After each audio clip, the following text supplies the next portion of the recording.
เจ้าสุธาไปท่องเกี่ยววันนี้เป็นสาการแพทย์ปีหนึ่งสิมาสัตจิตทักษะการกวดสวัสดีลูกซื้อไปท่องเกี่ยววันนี้เป็นสาการแพทย์ปีหนึ่งโดยสวัสดีพอซื้อยังไง สินัทตรงนั้นยังได้ปีได้ อายุ13 ปีโดย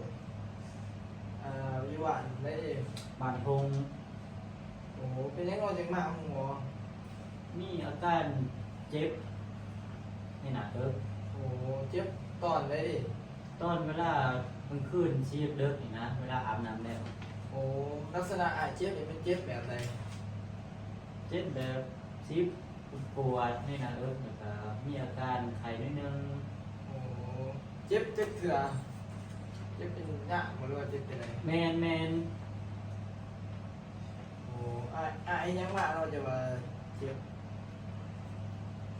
ก็สิเจ็บมันบอกอันนั้นอาบน้ำตอนเลิกเวลาอาบน้ำแล้วเขาสิเขามานอนแล้ว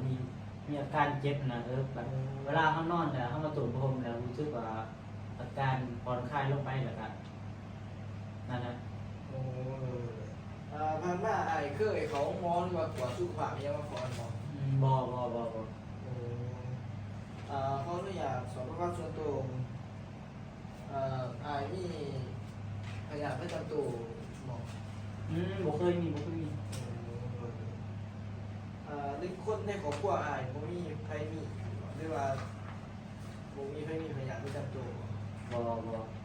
มีไม่มี แต่งงานหมอ ยัง โอ้ยังสูงเนาะเราวิอะไรก็กินปกติบ่ บ่เราเนี่ยนี่กินแต่บางครั้ง โอ้ย่ายังดูบริสุทธิ์บ่ บ่ โอ้ขออนุญาตเด้อของหมู่ก่อนเด้อเฮาสิมากวด4สเต็ปของการกวด1มีเฮาสิสังเกตเบิ่งคนเจ็บสังเกตเบิ่งเหลี่ยมเมือกตา2นี่แม่นปีกดั้ง3นี่แม่นโซบดีมันเจ็บ4นี่แม่นสินเลือดข้อตีใหญ่บ่นี่แม่นเฮาสังเกตเบิ่งไส้บื้อผงเลิกหรือว่าท้องมีห้อยปาดว่าก่อนบ่โดดคือว่าตีนมือบางทีมันสังเกตมันมือคือหมายตีกองบ่ต้นโตบ่มีแขนขาบ่มีอาการไข้บวมบ่โดยขออนุญาตเด้อเขาเจ็บแหลกตาขึ้นเป็นพริกแม่งใส่แน่โดยขออนุญาตเด้อโอ้จริงมันปกติเนาะ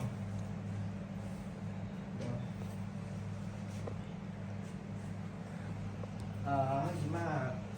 ให้คนเจ็บนี่นับเป็นจังหวะเด้อนับ1หอดหาเด้อนับโดย 1 2 3 4 5 1 2 3 4 5 1 2 3 4 5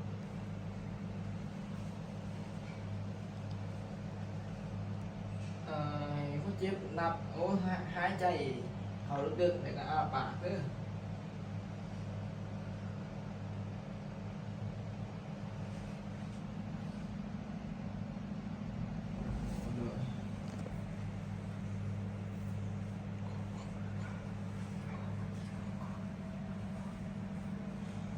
เขาจะมาขอฟักเนาะ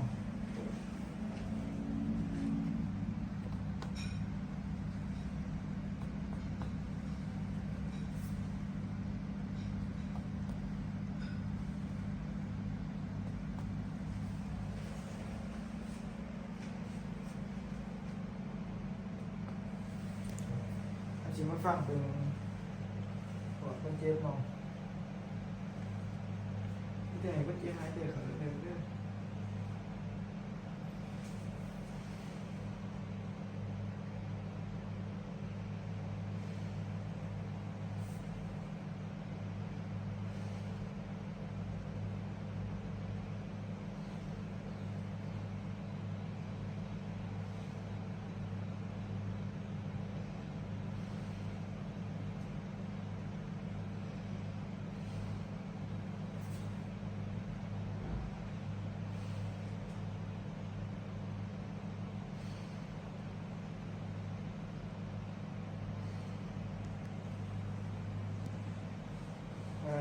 กลัวคนเจ็บเดี๋ยวเขาจะไปบันทึกใส่ใบพยาบาลเขาเลยเนาะเอามาบันทึกใส่มาเนี่ยการตรวจของเขากับเบื้องต้นแค่นี้เนาะ